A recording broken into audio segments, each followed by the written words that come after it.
Book 3, Pylos. Don't be shy. Speak plainly to Nestor, and he will tell you the truth. Strangers, welcome. Join our feast.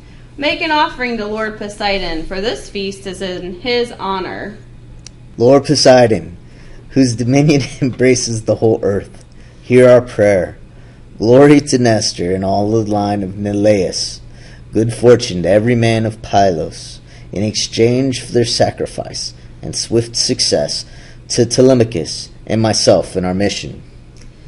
Now that we have put aside our hunger, tell me who you are, guests, and from what port you sailed. Are you merchants, perhaps, or men of war?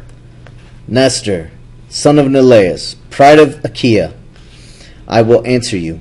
I come from Ithaca, but my business here is personal. I seek news of my great-hearted father, Odysseus, who fought with you at Troy. We have heard the fate of every other Achaean general returned home or dead and buried before the walls of Troy.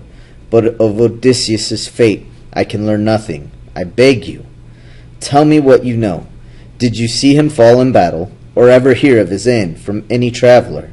I pray, do not soften it out of pity, but tell me everything. Oh, my friend, you take my mind back to dark days. The Achaeans suffered many ills on that shore. I could not tell them all if you stayed with me 5 years to listen. Even after we breached the walls and sacked that great city, the gods had more trouble in store for us. Agamemnon and Menelaus called a meeting that night, when all were drunk with wine and bloody deeds. Menelaus was calling for the ships to sail homeward immediately, but Agamemnon wanted to stay and offer hecatombs to honor Athena. The kings could not agree, and all the men went to bed angry.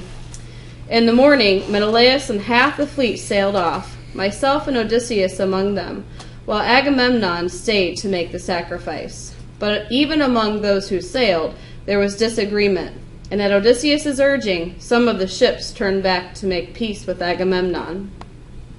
I kept on, and Poseidon favored me with a good wind, so that I arrived home first, along with King Diomedes of Argos. Thus I know nothing first-hand of the other Argive captains, but I will tell you what I have learned since from the travelers. They say Achilles' fierce Myrmidons returned safely with his son Neoptolemus. So too did Philoctetes, Idomeneus, and all their followers. No matter how far away you live, you will have heard the songs about Agamemnon and his gruesome death at the hands of Agathos. But his son Orestes avenged the murder and proved that the line of Atreus is still strong. The Achaeans applaud Orestes, and his name will live through all time, for he has avenged his father nobly. I wish that heaven might grant me such vengeance on the insolent suitors of my mother, who plot my ruin, but the gods have no such happiness in store for me. Now that you remind me, I have heard that your mother has many suitors who are ill-disposed toward you and are making havoc of your estate. Do you submit to this tamely, or are the gods and islanders all against you? Who knows? Odysseus may come back after all and repay these scoundrels in full, either single-handedly or with a force of Achaeans behind him. I wish he would, but I cannot believe it will ever happen, even if the gods willed it. What foolish words, Telemachus. A god's will can save a man half a world away. Besides, suffering long years at sea is better than getting home quickly, only to find a knife in your back, as Agamemnon did. Well put, my friend, and that's why you shouldn't leave your house long in the hands of scoundrels.